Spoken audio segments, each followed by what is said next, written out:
이곳 교회 중에서 첫 번째 교회 에베소 교회에 대해서 같이 말씀을 나누고자 합니다. 요한계시록 2장과 3장에는 이곳 교회에 대한 소아시아 이곳 교회에 대한 칭찬과 그리고 책망이 기록이 되어 있습니다. 시작부터 이곳 교회에 대한 이야기를 2장에 거쳐서 아주 비중 있게 다루고 있습니다. 그리고 요한계시록 마지막 부분에서도 어린 양의 신부인 새 예루살렘 교회가 등장합니다. 요한계시록은 교회로 시작해서 그리고 교회로 마치고 있습니다. 계시록의 주된 관심은 어떤 신비 체험이 아니라 교회 공동체 안에 있다는 것을 보여주고 있습니다. 그래서 처음부터 마지막까지 교회로 시작해서 교회로 마치고 있습니다. 그만큼 주님이 이 교회에 관심이 많다는 것입니다. 주님은 이곳 교회 편지를 보내시면서 각 교회마다 다른 모습으로 등장하십니다. 즉 교회의 영적인 형편에 가장 적합한 모습으로 등장하고 있습니다. 특별히 오늘 말씀은 에베소 교회에 보내는 편지입니다. 에베소 교회에 나타난 예수님의 모습은 이곳 뼈를 붙잡고 이곳 금초대 사이를 다니시는 분으로 묘사하고 있습니다. 우리 1절 말씀입니다. 에베소 교회 사자에게 편지하라. 오른손에 있는 일곱 뼈를 붙잡고 일곱 금촛대 사이를 거니시는 이가 이르시되. 일곱 뼈는 교회의 사자, 즉 일곱 교회를 담임하고 있는 목회자를 가리킵니다. 주님은 일곱 뼈를 그냥 가지고 계신 것이 아니라 붙잡고 있다고 말씀하고 있습니다.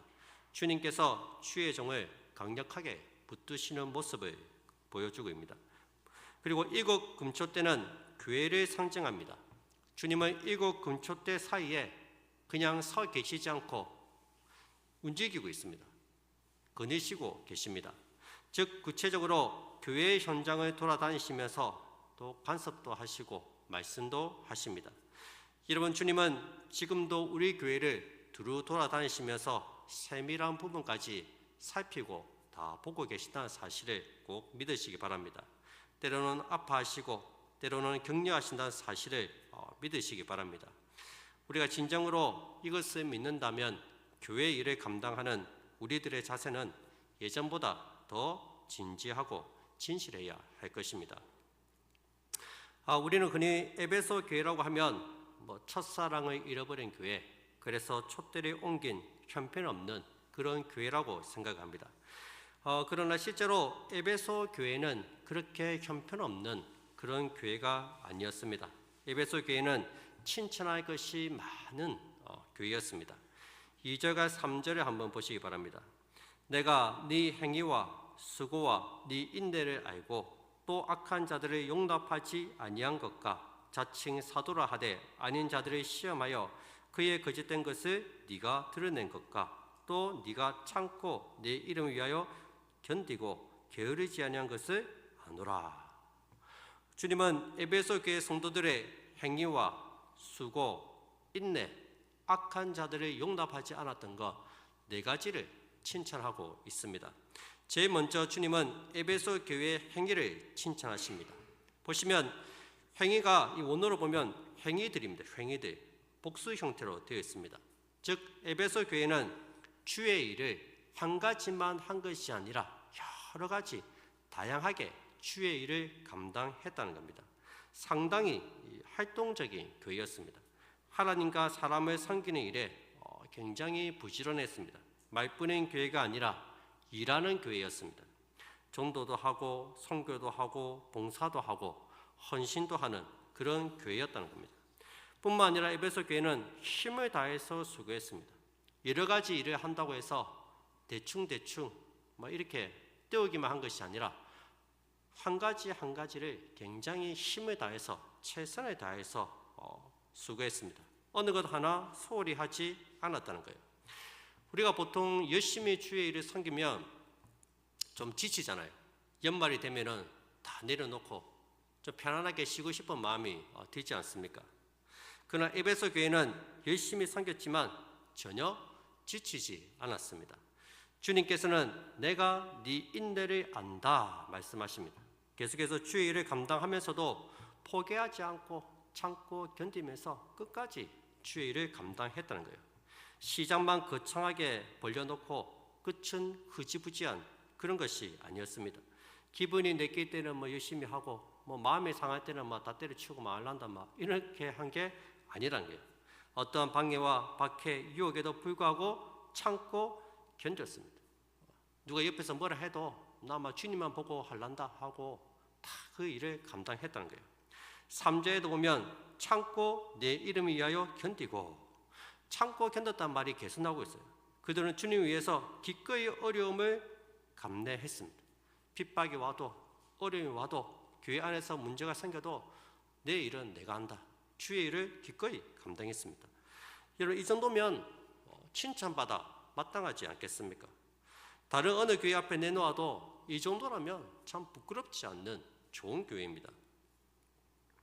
이것이 다가 아닙니다. 에베소 교회는 또한 악한 자들을 용납하지 않았습니다. 당시에 이단들이 많이 있었어요. 이단들이. 이들은 사도라는 이름으로 교회에 침입해서 성도들을 미혹했습니다. 그런데 에베소 교회는 이런 이단들을 결코 용납하지 않았습니다. 그들을 시험해서 진짜 사도인지 거짓 사도인지 밝혔습니다. 거짓 사도라면 당장에 쫓아냈습니다. 오늘날 신천지 같은 이단들이 에베소 교회에 들어왔으면 분명히 멱살을 잡고 말했을 거예요. 귀신은 속여도 우리는 못 속인다. 당장 나가라. 그렇게 이들은 이단들에 대해서 굉장히 강력하게 대응했습니다. 어떠한 이단도 교회에 뿌리를 내지 못하도록 만들었습니다. 이러한 교회의 모습은 바울의 마지막 경고에 순종한 결과였습니다. 바울은 에베소 교회를 떠나면서 성도들에게 이단을 경계하라고 신신당부를 합니다. 사도행전 20장 29절부터 보시면 내가 떠난 후에 사나운 이리가 여러분에게 들어와서 그 양떼를 아끼지 아니하며 또한 여러분 중에서도 제자들을 끌어 자기를 따르게 하려고 어그러진 말을 하는 사람들이 일어날 줄을 내가 아노라. 그러므로 여러분이 일깨어 내가 3년이나 밤낮 쉬지 않고 눈물로 각 사람을 훈계하던 것을 기억하라. 내가 너희들에게 어떻게 하나님 말씀을 전했는지 3년 동안 눈물 흘리면서 간절히 전했던 그 하나님 말씀을 단디 붙잡으라는 거예요. 그래서 이단들이 와서 너희들에게 거짓 교리를 가르치더라도 절대로 흔들리지 말고, 혹시 너희 안에 이단이 있을 수도 있는데 잘 분별해서 넘어가지 말라고 이야기했습니다.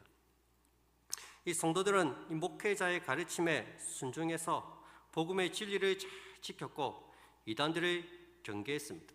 믿음을 잘 지켰습니다. 정말 에베소 교회는 참 하나님이 보시기에 칭찬할 만한 그런 교회였습니다. 그들은 주님에 대한 열심과 충성을 가지고 있었어요. 인내하면서 주의 일을 다 감당했습니다. 거짓된 사도들을 용납하지 않고 복음의 진리를 잘 지켰습니다. 요즘 같은 시대에 에베소 교회 성도들처럼 열심히 섬기고 이렇게 봉사하는 교회는 그리 많지 않을 겁니다. 그들의 섬김과 헌신은 정말 다른 교회의 귀한 본이 되었습니다. 그러나 주님은 이 에베소 교회를 책망하고 있습니다. 그 이유가 무엇입니까? 그들이 첫사랑을 버렸기 때문입니다. 4절 말씀입니다. 그러나 너를 책망할 것이 있나니 너의 처음 사랑을 버렸느니라. 여러분, 주님의 책망은 지금 성도들이 예전처럼 열심히 일하고 있지 않다, 지금은 뭐 빈둥빈둥 놀고 있다, 헌신하고 있지 않다, 그런 말이 아닙니다. 예전에는 시간도 투자하고 물질도 투자해서 힘을 다해서 일했는데 지금은 그 열심이 사라졌다, 그 말도 아닙니다. 성도들은 예전이나 지금이나 똑같이 열심히 하나님의 교회를 잘 섬기고 있습니다. 문제는 뭐예요? 첫사랑을 잃어버렸다는 거예요. 마치 이것은 이들의 수고와 섬김이 모두 무의미하다고 말하는 것과 같습니다. 여러분, 무엇이 잘못되었을까요? 왜 이렇게 열심히 섬기면서도 주님께 책망을 받는 걸까요? 주님께서 첫사랑을 잃어버렸다고 하신 말씀에서 우리는 그 심마리를 찾아야 합니다. 여러분 보시기 바랍니다. 예수님께서는 첫사랑을 잃었다고 말씀하시지 않습니다. 첫사랑을 버렸다고 말씀하십니다.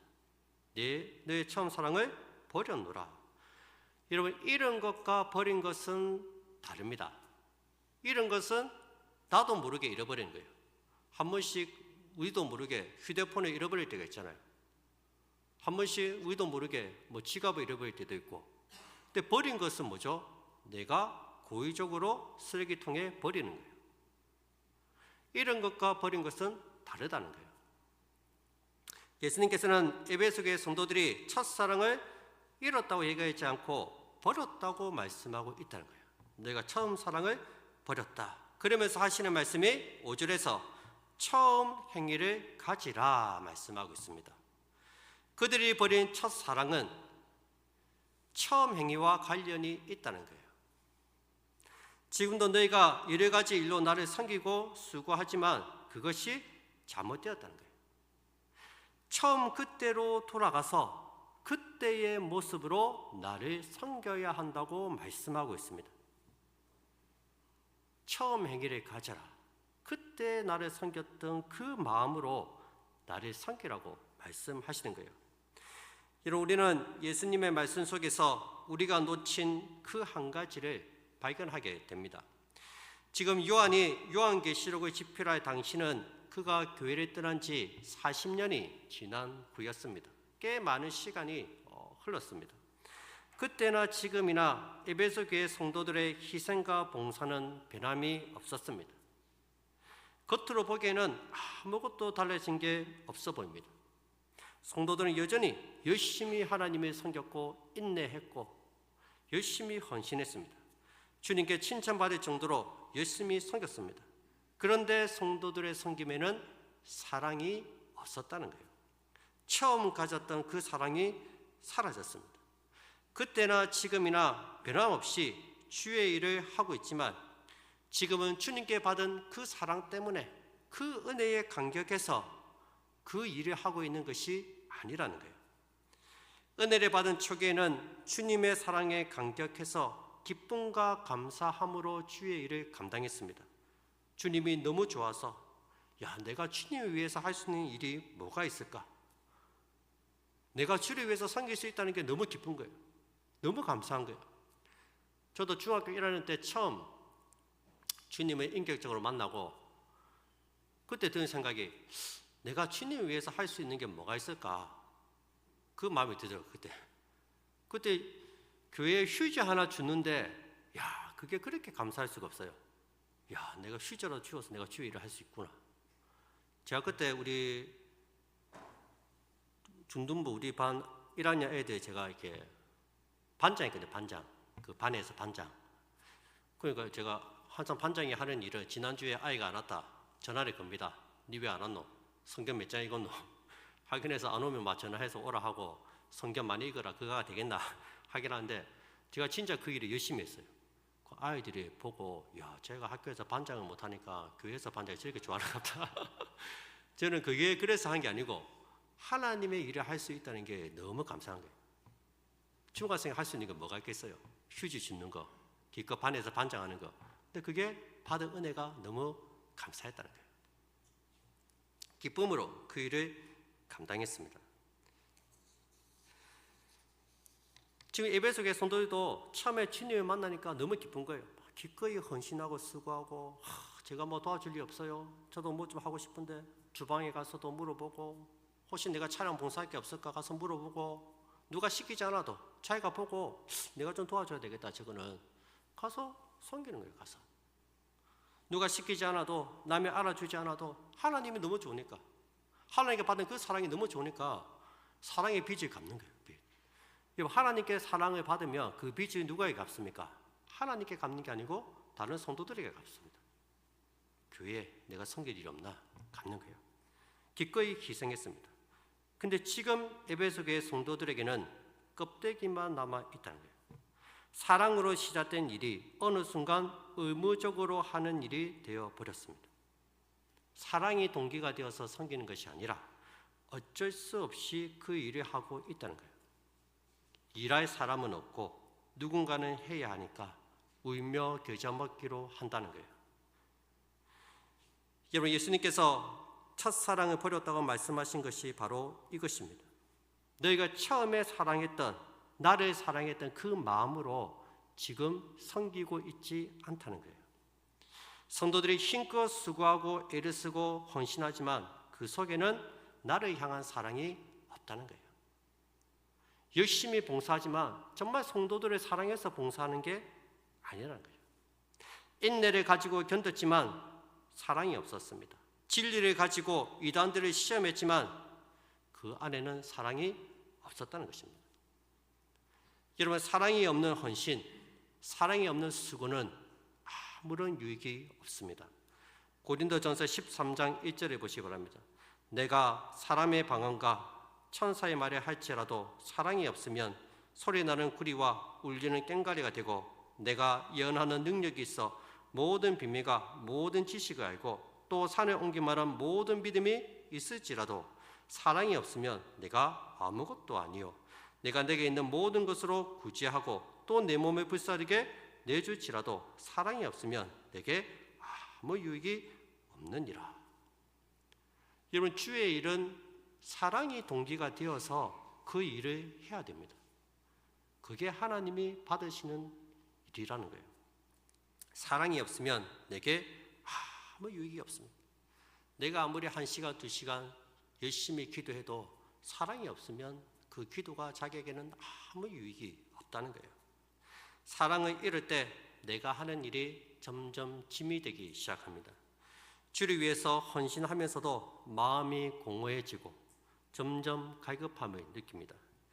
예전에는 주의 일을 하면 그렇게 기쁘고 감사했는데 시간이 지나면서 주의 일이 내게는 너무나 무거운 짐이 됩니다. 빨리 좀 이 짐을 벗어버렸으면 좋겠어요. 원망이 생기고 불평이 생깁니다. 괜히 내 혼자 일하는 것 같고 다른 사람이 편하게 지내는 것이 못마땅해 보입니다. 시간이 아깝고 물질이 아깝습니다. 어느 날 예수님께서 베다니 시몬의 집에 신방을 오셨습니다. 예수님이 오셨다는 말에 마르다가 바쁘게 움직이기 시작합니다. 사랑하는 예수님을 위해서 무언가를 할 수 있다는 게 너무나 기쁘고 감사했습니다. 마르다는 기꺼이 주님을 위해서 냄새나고 비좁은 주방에 들어가서 봉사하기를 주저하지 않았습니다. 그러나 어느 순간부터 예수님이 오시는 게 부담이 되기 시작했습니다. 주님을 위한 그녀의 일이 그녀에게 짐이 되기 시작했다는 거예요. 마르다는 자기를 도와주지 않는 마리아가 원망스러웠습니다. 내 혼자 이렇게 고생하고 있는데 지는 지금 뭐 하는 거고? 화가 나는 거예요. 그때 마리아는 주님이 하시는 말씀을 듣기 위해 예수님의 무릎 아래에 앉아 있었습니다. 마르다가 예수님께 요청합니다. 예수님, 마리아를 좀 시켜서 저 좀 도와주게 해주세요. 저 너무 힘들어요. 그때 예수님이 뭐라고 말씀하십니까? 누가복음 10장 41절에 보시면 마르다야, 네가 많은 일로 염려하고 근심하라. 그러나 몇 가지만 하든지 혹 한 가지만이라도 족하니라. 마리아는 이 좋은 편을 택하였다 말씀하십니다. 마르다는 결국 많은 일로 정작 중요한 주님의 사랑을 놓쳐버린 거예요. 우리는 주의 일을 하면서도 하나님에 대한 사랑을 잃어버리지 않도록 늘 조심해야 합니다. 내 안에 여전히 하나님의 사랑이 있는지, 내가 그 사랑하는 그 마음을 가지고 하나님을 섬기고 있는지, 교회를 섬기고 있는지, 성도들을 섬기고 있는지 늘 확인을 해야 됩니다. 여러분, 주를 사랑하는 마음 없이 하는 모든 일은 무의미하다는 것, 내게 아무 유익이 없다는 것을 여러분 꼭 기억하시기 바랍니다. 사랑을 잃은 자들은 다시 그 사랑을 회복해야 됩니다. 만약에 주님의 첫사랑을 회복하지 못한다면 주님께서는 촛대를 옮기실 것이라고 말씀합니다. 교회를 향한 무서운 경고를 하시죠. 5절 하반절에 보시면 해결치 아니하면 내가 내게 임하여 촛대를 그 자리에서 옮길 것이다 말씀합니다. 촛대를 옮긴다는 것은 구원을 상실한다는 말이 아니에요. 교회가 능력을 상실하게 된다는 말씀입니다. 교회의 빛이 꺼져간다는 거예요. 어두운 세상을 환하게 비춰야 할 등대가 되어야 할 교회가 어두움에 잠기게 된다는 거예요. 하나님 보실 때 아무 쓸모가 없는 그런 교회로, 내가 이 교회를 통해서 일할 수 없다, 다른 교회를 통해서 일해야 되겠다, 그렇게 버림을 받는다는 거예요. 사랑이 없는 교회는 빛이 없습니다. 오직 사랑으로 불탈 때만 교회는 빛을 발할 수가 있습니다. 이런 빛을 잃은 교회는 뜨거운 하나님의 은혜가 임하지 않습니다. 강력한 성령의 역사도 일어나지 않습니다. 기도를 해도 응답받지 못합니다. 우리는 교회가 능력을 잃어서 사람들에게 밟히지 않도록 이 첫사랑을 회복해야 합니다. 만약 우리가 회개하여 첫사랑을 회복한다면 하나님의 축복을 받을 것입니다. 7절 말씀입니다. 우리 다 같이 7절 말씀을 함께 읽도록 하겠습니다. 시작. 귀에 있는 자는 성령이 교회들에게 하시는 말씀을 들을지어다. 이기는 그에게는 내가 하나님의 나골에 있는 생명나무의 열매를 주어 먹게 하리라. 아멘. 생명나무의 가시를 주어 먹게 하겠다고 약속하십니다. 주님에 대한 사랑을 회복하는 자는 약속된 영생을 더 풍성하게 누리게 될 것입니다. 여러분, 첫사랑을 회복하시기를 바랍니다.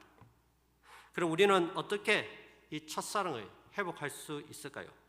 주님은 첫사랑을 잃어버린 자들에게 회복하는 방법을 세 가지로 가르쳐 주십니다. 5절 말씀입니다. 우리 다 같이 5절 말씀을 함께 읽도록 하겠습니다. 시작. 그러므로 어디서 떨어졌는지를 생각하고 회개하여 처음 행위를 가지라. 만일 그리하지 아니하고 회개하지 아니하면 네가 내게 가서 네 촛대를 그 자리에서 옮기리라. 아멘. 첫째, 어디서 떨어진 것을 생각해야 합니다. 이 말은 원어로 기억하라는 겁니다. 우리가 지연되었을 때 하나님이 우리를 어떻게 사랑하셨는지, 어떻게 은혜를 베풀어 주셨는지 그 하나님의 은혜를 다시 기억하라는 거예요. 여러분, 탕자가 모든 것을 탕진하고 거지처럼 살았을 때 무엇을 기억했습니까? 내가 아버지 집에 있을 때 풍족하게 살았던 그 아버지 집에 있던 그 하인들도 배불리 먹었던 그때를 기억하고 아버지께로 돌아가지 않습니까?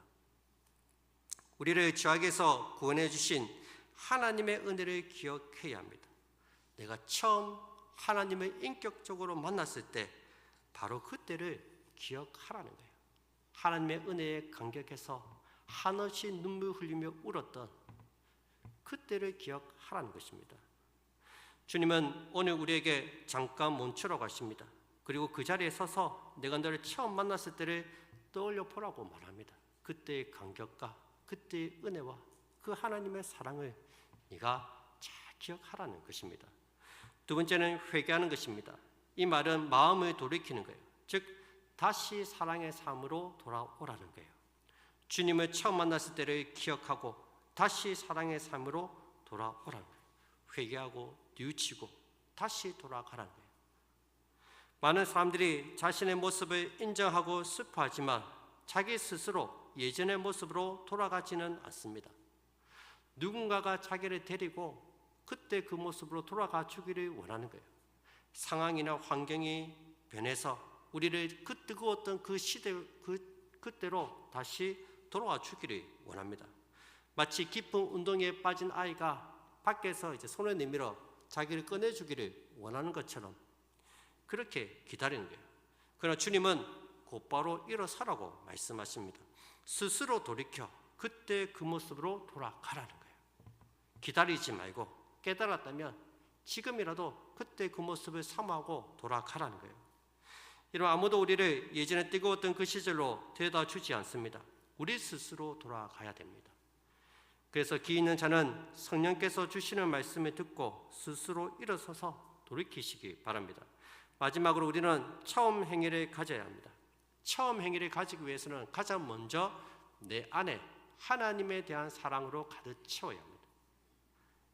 넘쳐 흐르는 그 사랑으로 내 안을 가득 채워야 됩니다. 바울은 그리스도의 사랑이 그로 하여금 수고하도록 만들었다고 말했습니다. 그리스도의 사랑이 우리를 강건하시는도다. 이런 바울이 지치지 않고 한결같이 복음 사역을 감당할 수 있었던 것은 그가 끊임없이 하나님의 사랑을 공급받았기 때문이에요. 우리도 보면은 한때 교회를 잘 나오시는 분들이 무슨 사건이 일이 터지면 교회를 안 나와요. 그러다가 뭐 또 다시 또 나오는 경우가 있어요. 이게 항상 신학에 기복이 있어요. 기복이. 잘 믿다가 못 믿다가 잘 믿다가 못 믿다가 기복이 있습니다. 바울은 신앙에 기복이 없습니다. 다메섹 도상에서 예수님 만난 이후 그때부터 지금까지 늘 한결같이 예수님과 함께 동행하며 살았습니다. 왜 그렇습니까? 그런 날마다 주님과 동행했기 때문이에요. 날마다 주님으로부터 하나님의 사랑을 늘 공급받았기 때문이에요. 그러니까 그의 신앙은 흔들리지 않는 거예요. 옆에서 누가 뭐라 하든 상황이 바뀌든 시련이 오든 어려움이 오든 문제가 생기든 바울은 결코 흔들리지 않습니다. 하나님의 사랑을 늘 끊임없이 공급받고 살았기 때문입니다. 그는 로마서에서 성령께서 우리의 마음에 그리스도의 사랑을 부어주셨다고 말했습니다. 그는 늘 주님의 사랑으로 충만했고 그 사랑의 힘으로 주의 일을 감당했습니다. 우리도 매일매일 주님과의 깊은 교제를 통해서 하나님의 사랑을 더 많이 공급받아야 됩니다. 광야의 이스라엘 백성들이 매일매일 하나님과 뜨거운 교제를 나누었습니다. 매일마다 만나가 내렸잖아요. 매일마다 밖에 나가서 만나를 주어야 하잖아요. 이것은 무엇을 말합니까? 그들이 매일마다 하나님과 신선한 접촉을 가져야 함을 의미합니다. 매일 아침마다 하나님을 늘 만났어요. 광야에서. 하루를 시작하기 전에 먼저 하나님을 만나고 하루를 시작하는 거예요. 우리가 매일 새벽 기도 드리잖아요. 왜 드립니까? 매일 새벽 하루를 시작하기 전에 먼저 하나님께 나와 기도하고 예배를 드리는 거예요. 그러면서 하루를 시작하는 거예요. 그러면서 하나님으로부터 사랑과 은혜를 늘 공급받는 거예요. 말씀을 통해서 늘 공급받는 거예요. 우리는 날마다 하나님을 만나야 하고 그분과 뜨거운 교제를 나누어야 합니다. 주님의 사랑만이 우리에게 주의 일을 감당할 수 있는 힘을 주십니다. 여러분 기억하시기 바랍니다. 주의 일은 내 힘으로 하는 것이 아닙니다. 하나님이 주시는 사랑으로, 주님이 주시는 은혜로 그 일을 감당하는 거예요. 바쁜 와중에도 주님과의 교제에 힘쓰시기 바랍니다. 주님이 주시는 사랑을 날마다 공급받으시기 바랍니다. 그래서 일평생 주님과 함께 동행하며 행복하게 살아가셨으면 좋겠습니다. 제가 이번에 우리 제자대학 처음으로 이제 기도에 대해서 같이 하거든요. 하면서 우리가 기도를 하면 단순히 뭔가를 달라는 기도, 구하는 기도, 마치 기도를 요술래프처럼 열심히 구하면 뭔가 주신다는 그렇게 오해를 하는데 기도는 하나님과의 사귐이고 교제입니다. 우리는 기도하는 가운데 하나님을 만나게 되고 교제하게 되는 거예요. 그렇게 하나님과 동행하는 법을 기도를 통해서 배우려고 합니다. 그래서 우리 성도님들도 많이 이렇게 동참해 주시고 2층에 가면은 이름 적는 칸이 있어요. 제가 우리 시간이 언제가 될지 몰라가지고 가장 많이 이렇게 적는 날을 정해서 뭐 사람이 많으면 뭐 2번을 할 수도 있어요. 그래서 같이 기도에 대해서 배우면서 하나님과 교제하는 법을 제가 배워 나갔으면 좋겠습니다. 우리가 남은 인생 주님과 교제하면서 행복하게 살아야 되지 않겠습니까? 주의 일을 하고 주님과 교제하고 사랑을 나누고 그렇게 사랑이 넘치는 그래서 첫사랑이 충만한 우리 교회가 되시기를 주의 이름으로 축복드립니다. 우리 한번 기도하겠습니다. 우리 한번 기도할 때 하나님, 우리 교회가 하나님의 사랑으로 충만한 교회가 되게 해달라고 함께 기도했으면 좋겠습니다. 하나님, 우리가 첫사랑이 회복되게 하시고 우리가 처음 가졌던 그 하나님께서 주신 그 은혜와 사랑에 감격해서 교회의 일을 감당할 수 있도록 도와달라고, 주의 일을 감당하게 해달라고 하나님께서 은혜를 더해 주시고 늘 주님과 깊은 교제 가운데 주님의 사랑을 날마다 공급받는 우리 교회와 성도들이 다